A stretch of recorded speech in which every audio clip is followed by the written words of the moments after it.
For decades, the advice has been go to school, get a job, and work your way up. But this is 2025. That's not how the real world works anymore. The best opportunities aren't job listings. They're created by spotting gaps, solving problems, and adding value. Today, Miles is breaking down how to stop thinking about jobs and start thinking about opportunities, whether inside a company or building something for yourself.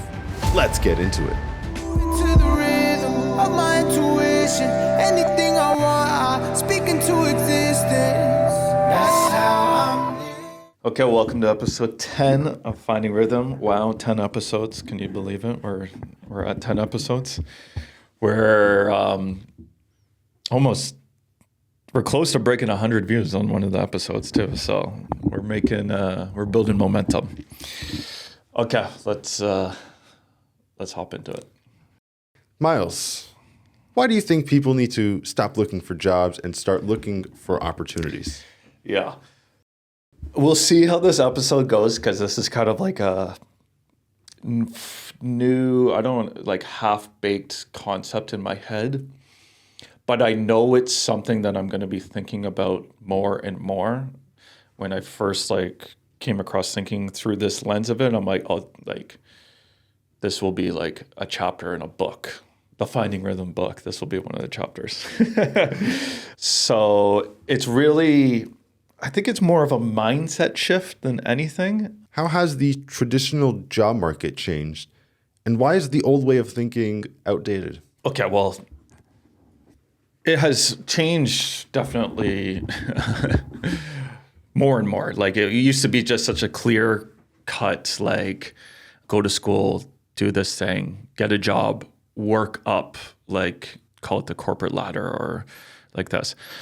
But even through that lens of it too, even through that traditional way, it's still finding opportunity, right? I don't want this to come across like jobs are bad. I'm just saying don't think of it as getting a job. Think of it as searching or seeking out opportunities. You can have opportunities within a big company, right? Which would be a job or a career, right? But just having that mindset shift of I'm constantly looking for opportunities, I think it kind of helps you of how you kind of approach the whole thing of work, right? Of what skills do I have? What are the things that I enjoy to do? What value can I bring? And that whether that bundled together is to create your own thing of products and services or to create your own company or to go into a company or a non-for-profit or something and apply that I'm valuable, I have skills, this is what I can bring to the table and seek out different opportunities. I think if you kind of adapt that mindset, it will be one, much more helpful and as well, much more fulfilling. Okay, that's kind of this core piece of it. So traditional route, it has changed, obviously. I think it's pretty obvious that so many students are leaving and then they're like, oh, wait, there isn't a job that's going to pay for the schooling that I just did sitting there for me. And I say that now in a 2025 world, okay, well, now we have the layer of kind of AI that's coming on. And what that is going to do with how the world functions and how companies function and all that, that is kind of this huge, huge shift as well.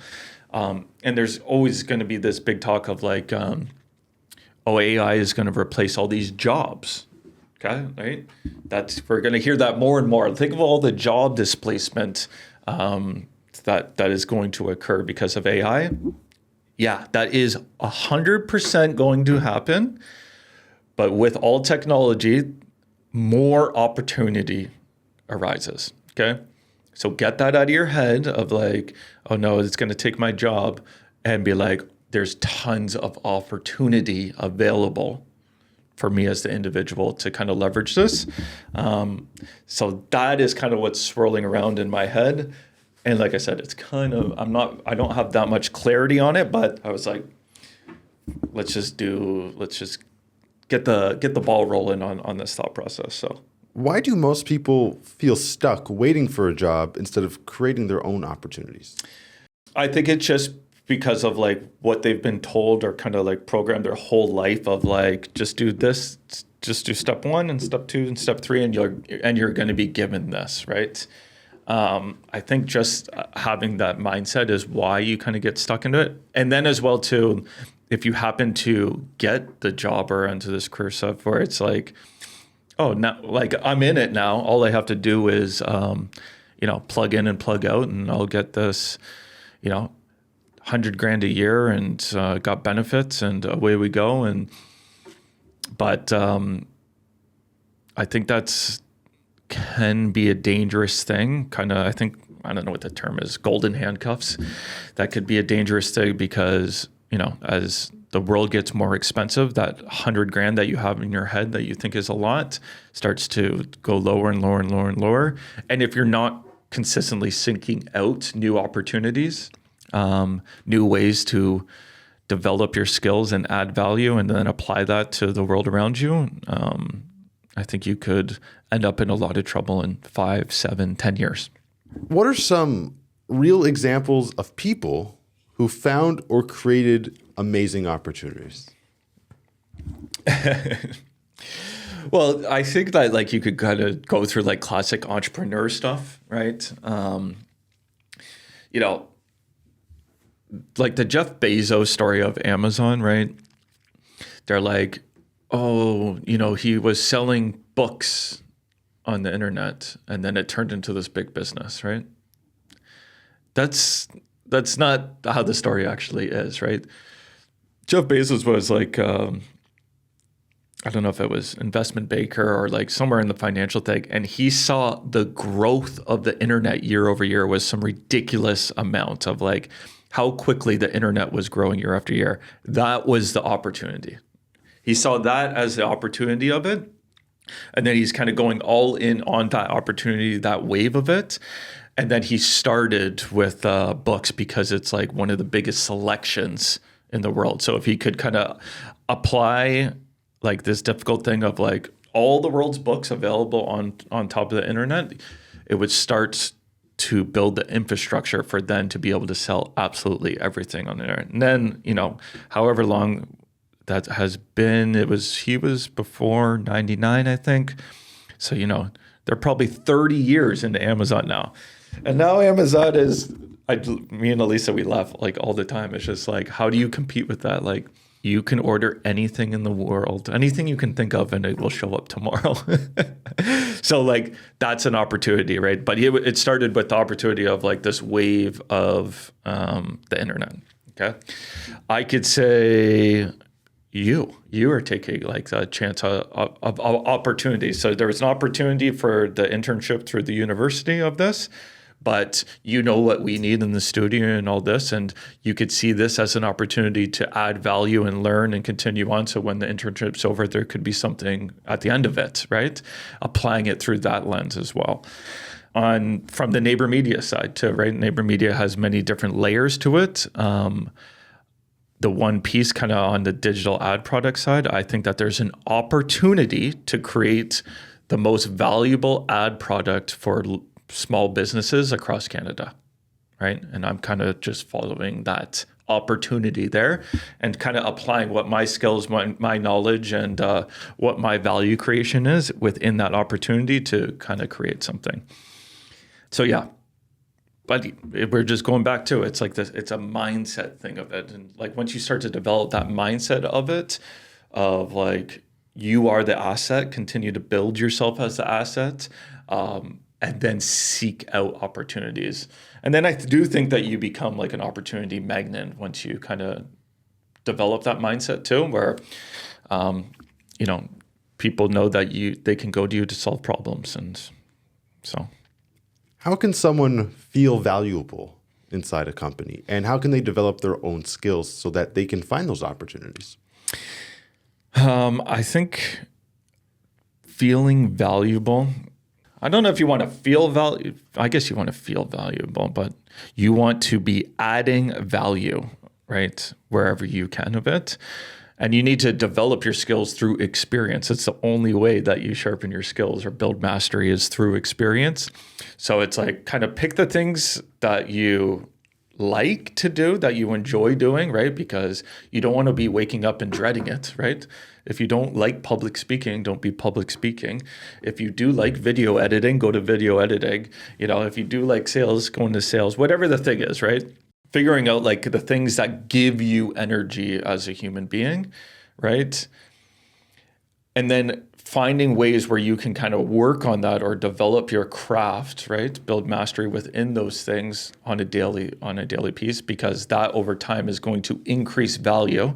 And then you're constantly seeking opportunities to apply those things, where then it's like within a business, right? Businesses want to grow, right? They want to increase revenue, increase profit. They want to find new opportunities, all these things too. So it's like, how can you work within that infrastructure to apply your value to create more value, right? I hope that all makes sense. It's all value creation of it. We see a lot of talk about like really, really rich people now, I think more than ever. Like Elon Musk, for example, it's like some people love him, some people absolutely hate him now. Jeff Bezos, Bill Gates, all these things, right? But they're worth so much money because of the value that they have created, right? Like the companies are worth way, way, way more than they are. They own a piece of that company, right? That value creation is what the thing is. How can someone spot opportunities inside a company instead of just staying in a basic role? Yeah, it's always just going to go back to this mindset thing, right? Like if you're just going in the company and you're just there to plug in and plug out, right? And just, kind of do your tasks and that's it. But if you have a mindset of seeking out opportunity and kind of creating value, I think they will just appear, right? If you have that mindset of it, right? So yeah, I think just at the most basic is the mindset piece of it, of you are an opportunity seeker and a value creator. How can someone bring an entrepreneurial mindset to any job or company? I don't know. Like, do you think that you can develop an entrepreneurial mindset, or you just have an entrepreneurial mindset? I think you can develop it. Yeah. I think it's probably a mixture of both. Like you have like the early seedings of it, and then you can kind of grow it as well too. So yeah, you know what? I think that's a tough question, because it's so unique to the person, right? Of what that person is, where this could be a boring episode now because I'm like entrepreneurial thing. It's like really, I'm just kind of falling back on this kind of like opportunity and value creation type thing, where there's so many different ways to find that piece of it. Like, I don't know. Do you have to have an entrepreneurial mindset to be like, oh, we do this over here. We could be much more cost effective, right? Which is super valuable of it, right? Where it's like we're spending $2,000 a month on X, but if we just do this and this, we can get the same output and it will cost $800, right? Like that's a huge piece. But I wouldn't say that's a entrepreneurial mindset of it. Or like, within our company, like no one in the office talks to each other. Maybe we need to do like a weekly type of all hands meeting where it's like people can voice their opinions and stuff like that. I'll facilitate it, right? Because, I'm very interpersonal and, I can get up in front of everyone and kind of activate and get people's opinions. And then I could collect all that information and bring it to you, the CEO or the COO or whatever, and I think that would be valuable too, right? So things like that. So yeah, I wouldn't say it's exactly an entrepreneurial mindset, but something like that. What are some skills that make someone valuable in any industry? Oh my God, that's such like a big question. It's like there's so many different skills, right? Like there's so many skills that can have positive impacts on it, right? And it goes back to like the individual of this kind of cross section of like things that you enjoy and that you're good at too, right? That give you energy as well, right? Like I know what skills that I can bring to the table, but I know like all the stuff I'm absolutely like horrible at, like organization, right? Like like organization, keeping on task, you know, kind of like classic day-to-day operation stuff. But, you know, building brand through storytelling, crafting offers, driving revenue, you know, creating content, developing products and services. Like I could do that all day long, every day to any business. So What are the biggest mistakes people make when trying to create their own opportunities? I would say maybe what opportunity vehicle that they choose to go with, right? And thinking too small. You know, come on, have some belief in yourself, right? You are the unique asset to the universe, right? So have that mindset. If someone listening today feels stuck in the job mindset, what's the first move they should make today? Well, rewind this, watch it again. Develop the opportunity mindset and kind of value creation. See, this is why I wanted to do it. Like I'm starting to think through it more where it's like, it's opportunity over job mindset thing, but it's also like a subcategory of like value creation of what that is, right? Because, okay, you identified the opportunity that's around there, but you need to bring something to the opportunity, right? So just build some belief. Are you actively looking for opportunities in your career or business? Drop a comment. We want to hear how you're approaching it, and we'll see you all next time.